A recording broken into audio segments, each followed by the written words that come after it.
Alcalde, tras manter unha reunión co presidente da Confederación Galega de Persoas con Discapacidade. Ángel Currás e Anxo Queiruga analizaron asuntos como a futura ordenanza de accesibilidade ou as posibilidades de traballo dos membros do colectivo a través de Coregal.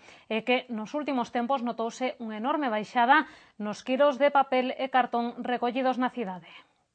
Traballar a prol da accesibilidade das persoas con mobilidade reducida e promover a súa autonomía a través do emprego. Son dous obxectivos nos que traballan conxuntamente o Concello e Cogami. O presidente da Confederación foi recibido hoxe no Pazo de Raxoi polo alcalde nunha reunión na que constataron a preocupación das dúas partes pola futura ordenanza de accesibilidade. Esa norma está pendente da lei que se aprobe no Congreso. O Concello debe de ter unha ordenanza municipal e pois que regule o tema da accesibilidade, pois si debe de tela, vale? Un Concello como a cidade de Santiago, que é a capital de Galicia e que é referencia en moitos ámbitos, pois en isto tamén ten que selo, non? E non é...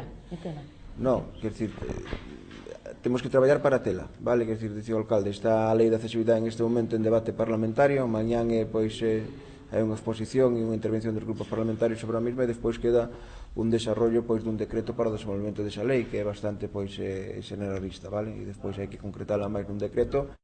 Doutra banda, o presidente de Cogami amosou a súa preocupación polo descenso na recollida de papel e cartón que se fai dende a asociación a través de Coregal.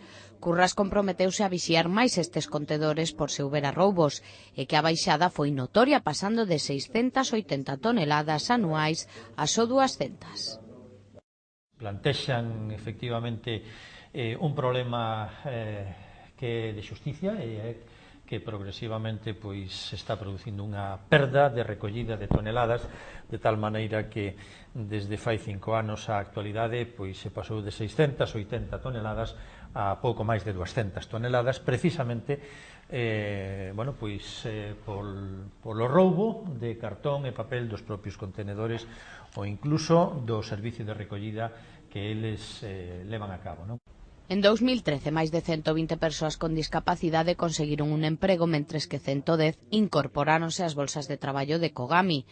Para Queiruga, a clave non está nos cartos, senón en traballar de xeito transversal, xa que a discapacidade aféctalle a moi distintos ámbitos e non só os servizos sociais.